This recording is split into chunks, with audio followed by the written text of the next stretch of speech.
하나님 아버지, 우리 영원하신 아버지, 참되신 하나님 아버지, 당신의 이름을 찬양합니다. 주의 이름을 의지하며 이 자리에 주의 말씀 앞에 세우셨사오니 주의 말씀을 듣게 하시고 받게 하시고 또 그 말씀을 깊이 묵상하는 가운데 삶 속에서 증거되게 하여 주시옵소서. 저희 삶이 하나님의 말씀이 되게 하여 주시옵소서. 감사드리며 예수 그리스도의 기도했습니다. 아멘. 자, 하나님 말씀 오늘 16장 오늘 설교 본문은 16장 17절부터 20절까지입니다. 그러나 오늘이 로마서의 마지막 날이기 때문에 16장 17절부터 27절까지 전체 다 읽어보겠습니다. 시작. 형제들아, 내가 너희를 권하노니 너희가 배운 교훈을 거슬러 분쟁을 일으키거나 거치게 하는 자들을 살피고 그들에게서 떠나라. 이 같은 자들은 우리 주 그리스도를 섬기지 아니하고 다만 자기들의 배만 섬기나니 교활한 말과 아첨하는 말로 순진한 자들의 마음을 미혹하느니라. 너희의 순종함이 모든 사람에게 들리는지라. 그러므로 내가 너희로 말미암아 기뻐하노니 너희가 선한 데 지혜롭고 악한 데 미련하기를 원하노라. 평강의 하나님께서 속히 사탄을 너희 발 아래에서 상하게 하시리라.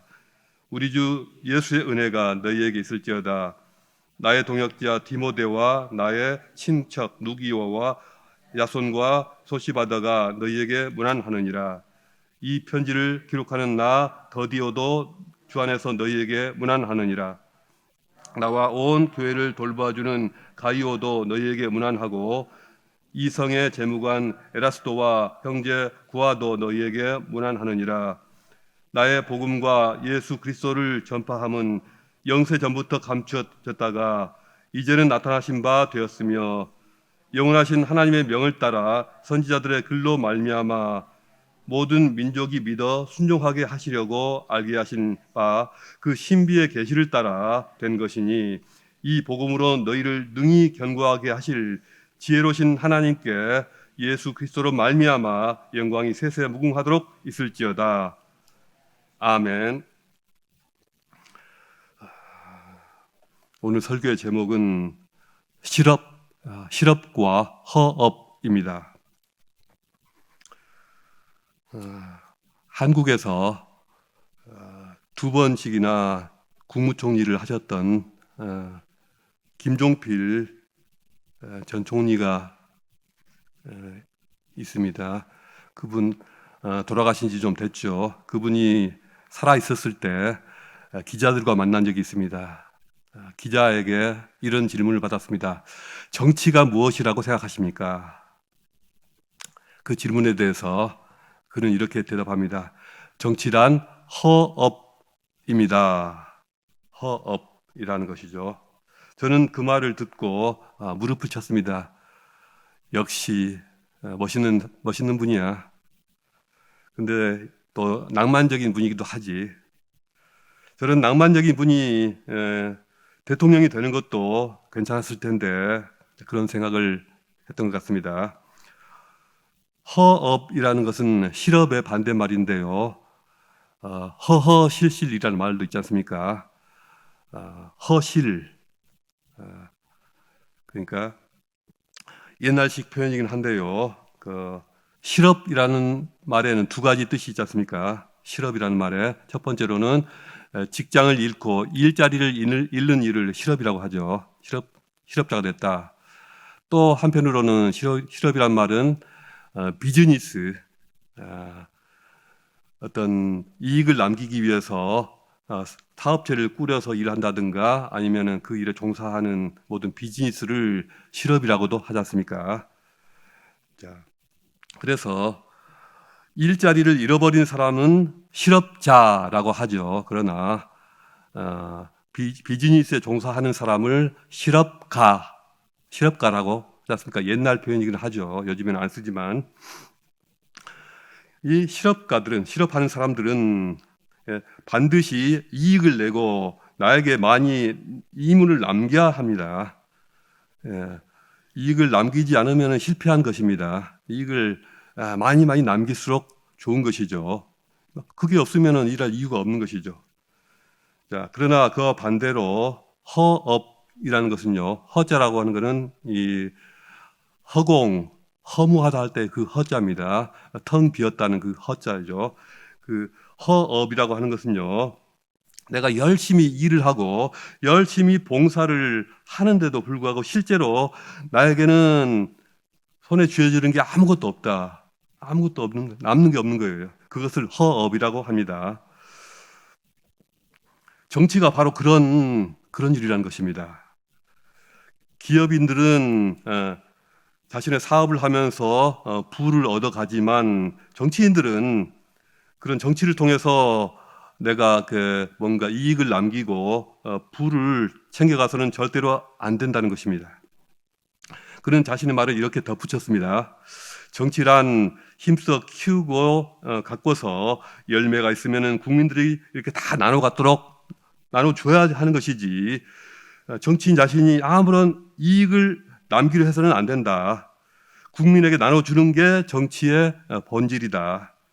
정치인이 열매를 따먹겠다고 하면 교도소밖에 갈 곳이 없다. 이런 말을 했습니다. 그러나 어떻습니까? 오늘날 대부분의 정치인들은 아마도 그렇게 생각하지 않을 것입니다. 아마 대부분 정치인들은 이렇게 마음속으로 이렇게 동의하지 않고 이런 생각을 하지 않을까 싶습니다. 그게 뭔 소리야? 나한테 아무런 이익도 없는데 왜 이렇게 많은 사람들의 욕을 들어가며 이걸 왜 해? 내가 이걸 왜 해? 이렇게 생각하지 않을까 싶습니다. 정치는 허업이라고 그렇게 말을 한 김종필 씨의 이상적인 생각은 아마도 실현되기 어려울 것 같습니다. 그리고 그분한테는 좀 미안한 얘기지만요, 이 허업이라는 말은 정치에다가 갖다 붙일 것이 아니라 이 기독교에다가, 교회에다가 양보해야 되는 말이 아닌가, 저는 그리 생각합니다. 교회와 성직, 기독교, 그리고 교회 안에서 이루어지는 모든 일들, 이것이야말로 진정한 허업이기 때문입니다. 이것은 성직자뿐만 아니라 교회에서 봉사하시는 모든 분들에게 다 해당됩니다. 정치가가 자신의 어떤 비록 정치를 통해서 돈을 좀 벌고 뇌물을 챙기고 이래서는 물론 안 되죠. 그러나 정치가는 자신의 정치적인 이익이라는 게 있지 않습니까? 그 정치적인 이익을 얻을 수가 있고 그것을 국민 공공의 이익과 이렇게 조화시키는 것이 충분히 가능하죠. 또 그것이 현실 정치에 가깝기 때문에 정치가 허업이라고 하는 말은 어찌 보면 좀 이상주의에 가깝습니다. 그러나 교회는 다릅니다.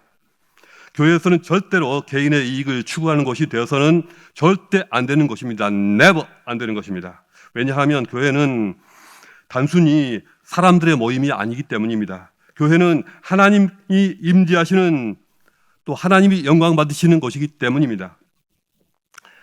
제가 30년 전에 한국에서 어느 지방에서 저희 부부가 교육 사업을 시작했는데요. 저희 부부만 한 것이 아니라 이윤성 집사, 한영미 권사 가정과 함께 두 가정이 같이 학원 사업을 시작했습니다.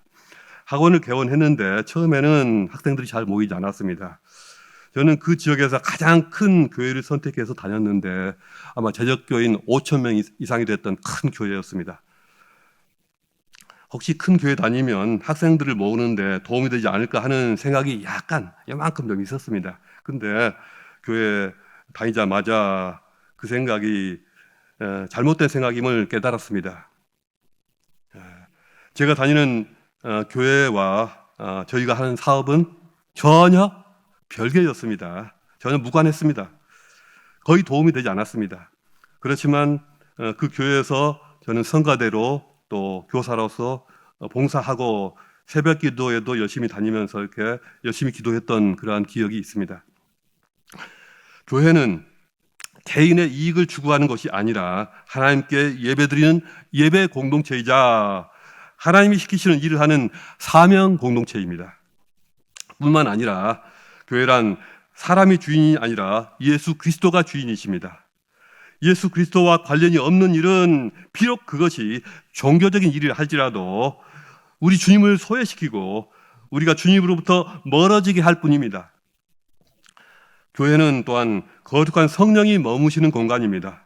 성령은 진리의 영이시라 거짓과 사욕이 개입되는 곳에는 머무르시지 않습니다. 그러므로 교회가 개인의 이익이 개입되는 그 순간 이미 공동체에 금이 가기 시작하는 것입니다. 그리스도가 교회가 머리가 아닌 것이며 성령이 머무를 수 없는 곳이 되는 것입니다. 교회와 성직이 또 교회에서 봉사하는 여러 일들이 허업이 되어야 하는 또 다른 이유는 무엇이냐면요, 그리스도께서 우리를 구원하시며 우리에게 주시는 것이 단지 이 땅에서 더 많은 이익을 얻어 누리는 것이 아니기 때문입니다. 주님은 우리에게 영원하신 하나님 나라를 선물하십니다. 주님은 우리에게 영원한 생명을 주고자 하십니다. 주님은 우리에게 하나님의 의를 선물하십니다. 하나님께서 우리를 부르셔서 우리를 구원하신 것은 우리들로 하여금 더 유능한 사업가가 되도록 하심이 아닙니다. 그러므로 이 땅에서 번영을 누리는 것이 우리의 신앙의 목표가 아닌 것이죠. 우리가 교회에서마저 이 땅의 것을 추구하는 순간 우리는 하나님께서 주시는 더 크고 중요한 것들을 다 놓치게 되고 잃어버리게 될 것입니다. 우리가 하나님과 재물을 동시에 섬길 수 없기 때문입니다. 본문에서 말씀하는 것처럼 그리스도를 섬기는 척하면서 자기 배만 섬기고 또 교활한 말과 아첨하는 말로 순진한 자들의 마음을 미혹하는 자들을 조심하면서 그들을 가까이 하지 말아야 합니다. 그들이 교회를 망하게 하고 성도들을 잘못된 길로 이끌며 거룩한 복음이 쓰레기 취급되게 만들어 버리기 때문입니다. 엄밀히 말해서 한국 교회가 여러 가지 면에서 이 문제들에서 자유롭지 못합니다. 첫째로 한국 교회에 번영의 복음이 있습니다. 이 번영의 복음이라는 것은 하나님을 믿는 사람은 내세에서뿐만 아니라 이 세상에서도 모든 면에서 잘 되어야 한다고 믿는 잘못된 신앙입니다. 영적인 면과 죽음 이후에도 관심을 기울이긴 하지만 대개는 건강과 재물과 행복을 강조하면서 이 땅에서 많은 것을 얻고 누리자는 것입니다. 미국에서 번영의 복음을 앞서서 주장하던 여러 교회들이 지금 어떻게 됐는지, 그 목사들은 지금 다 어디가 있는지 한번 보십시오. 교회가 성경의 참된 가르침을 무시하고 오직 개인과 교회의 성공을 위해서 그런 얍삭한 말로 이렇게 꼬드기면서 나가다가 좌초되는 그런 경우입니다. 최근 수십 년 동안 사회적으로 부도덕한 일을 벌이고 감옥에 간 사람들, 또 자살로 그 생애를 마감한 사람들 상당수가 슬프게도 기독교인으로 드러난 것은 정말로 부끄러운 일입니다. 이는 한국 교회가 지나칠 정도로 개인의 성공, 교회의 성공만을 추구하고 있었고 그 성공의 기준이 세상의 지위와 물질적인 부였기 때문이고요. 거기서 소외된 사람들이 그렇게 갈 길을 잃은 것입니다. 개인이 축복받고 잘 되는 것이 이 세상에서 돈을 많이 벌고 또 건강하고 그러면서 교회의 여러 종교적 행사에 인볼브되고 열심인 것으로만 가르쳤던 교회들은 성도들이 얼마나 많이 출석하는가, 또 재정이 얼마나 많은가, 그 교회 건물이 규모가 얼마나 되는가, 어떤 현저한 일을 하는가, 이런 것들만 가지고 평가를 했고 또 평가를 받았습니다. 우리가 교회를 바라보고 평가를 함에 있어서 과연 사람들이 얼마나 모이는가, 또 얼마나 많은 재정을 사용할 수가 있는가, 얼마나 놀라운 일을 많은 돈을 들여서 할 수가 있느냐, 이러한 척도로만 본다면 우리는 교회를 영적인 관점도 아니고 허업의 관점도 아니고 비즈니스의 관점으로 보고 있는 것입니다. 우리는 이런 잘못된 생각에 물이 들어서는 안 됩니다. 또 이런 세태와 싸워서 몰아내야 합니다. 둘째로 한국교회에 교권주의가 있습니다. 교권주의란 교회 지도자들이 자신들의 지위를 일반 신자들과는 다른 특별한 그런 성직이라고 강조하면서 권력을 쌓고 부와 명예와 세속적인 성공을 추구하고 그러면서 진리를 왜곡하고 교인들 위해 군림하려는 그러한 행동입니다. 옛날에 교회들마다 부흥회를 하면서 부흥 강사들을 모셔왔습니다. 강사들이 입버릇처럼 하는 말들이 있었습니다. 무엇입니까? 주의 종을 잘 모셔야 한다. 주의 종 잘 섬겨라. 그러면 복을 받는다. 이게 기독교입니까? 그것은 힌두교에서 가르치는 교리지 기독교의 교리가 아닙니다. 신약 성경은 이런 잘못된 종교 세력들을 바리새인, 자칭 선지자라 하는 이세벨, 자칭 유대인이라 하는 자들 또는 사단의 회라고 묘사하고 있습니다. 역사적으로 보면 비록 정도의 차이는 있겠으나 어느 나라에서든지 교회가 외형적으로 성장하고 부흥할 때는 거의 예외 없이 이 교권주의가 기승을 부려왔습니다. 중세 유럽 교회와 또 17, 18세기 영국의 교회 그리고 오늘날 미국의 일부 대형 교회들이 그렇습니다. 교회가 커진 그만큼 더 큰 이권과 수익이 있기 때문입니다. 지금 한국 교회가 얼마나 많은 크고 작은 교회들로 쪼개지고 분열돼서 사분오절되어 있는지 왜 그렇게 됐습니까? 실제로 진리 문제로 갈라서 이렇게 나눠진 경우는 드물고 거의 다 교권주의자들이 지나치게 욕심을 부리거나 또 교권 세력 사이의 밥그릇 싸움으로 이합집산한 결과라고 보여집니다. 다시 말해서 교회를 하나님을 섬기는 영적인 공간도 아니요 허업의 공간도 아닌 비즈니스의 공간으로 여기기 때문입니다. 교권주의의 뿌리 속에는 인간의 탐심과 죄성이 깊이 자리 잡고 있습니다. 교권주의자들은 입으로는 언제나 하나님과 교회를 말하고 있으나 뒷전으로는 자신들의 사익 추구를 우선으로 합니다. 그리고 이런 악한 목적을 이루기 위해서 성경을 자의적으로 해석하며 자신에게 유리하도록 왜곡시켜 적용합니다. 성경을 말씀합니다. 너희는 그들에게서 떠나라. 그리고 또 말씀합니다. 내가 너희로 말미암아 기뻐하노니 너희가 선한 데 지혜롭고 악한 데 미련하기를 원하노라. 케이블 TV나 또 기독교 채널들 케이블 TV에 있는 기독교 채널들을 봐도 그렇고요. 또 유튜브 영상 중에서도 상당히 잘 알려져 있는 그러한 목사들이 많이 있습니다. TV 채널에 나온다고 유튜브에 조회수가 많다고 여러분 다 믿으셔서는 안 됩니다. 잘 분별하고 판단하는 안목이 있어야 합니다. 어떤 것이 진짜 하나님의 말씀이고 어떤 것이 교활한 말과 아첨하는 말로 순진한 자들의 마음을 미혹하는 것인지 잘 분간하시기 바랍니다. 신앙은 우리 삶의 모든 영역과 다 관련이 있습니다. 그러나 교회는 허업의 공간이 되어야 합니다. 우리가 교회나 교우들에게서 기대할 수 없는 것들이 있습니다. 그러나 그 이상으로 기대할 수 있는 또 같이 나눌 수 있는 그러한 귀한 것들이 있습니다. 교회는 세상 가운데 놓여 있고 세상과 단절될 수는 없지만 동시에 세상과는 다른 거룩한 장소가 되어야 합니다.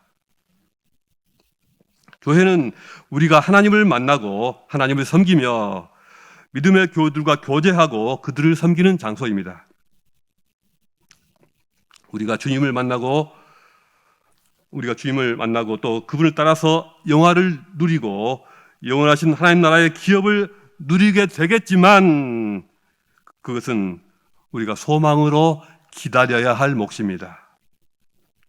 주님께서 그러셨던 것처럼 우리는 이 땅에서는, 교회에서는 끊임없이 자신을 비우고 낮아지며 희생하고 섬겨야 합니다. 그리고 하나님 나라에서 비로소 주님과 함께 다 돌려받고 영광받고 높여지고 누리게 될 것입니다. 이 교회가 늘 거룩하신 하나님의 진리 말씀이 선포되고 주 예수 그리스도의 영이 머물며 역사하시는 복된 교회가 되기를 주님의 이름으로 축복합니다. 아멘. 기도하시겠습니다. 거룩하고 참되신 하나님이시여, 저희가 이 교회 나올 때마다 욕심을 비우고 하나님의 것으로 채워지게 하여 주시옵소서. 모두가 이 교회에서 하나님이 주시는 것을 마음껏 받아 누리게 하여 주시옵소서. 이를 위하여 저희가 세상 풍조를 따르지 않고 세상을 상대화시키며 하나님의 말씀과 성령이 주시는 것을 기대하고 더욱 갈망하게 하여 주시옵소서. 저희 모두가 세움교회에서 행복해지기를 원합니다. 이 귀한 교회 안에서 늘 위로부터 오는 위로와 소망과 능력을 받아 누리게 하여 주시옵소서. 감사하며 예수 그리스도 이름으로 기도하였습니다. 아멘.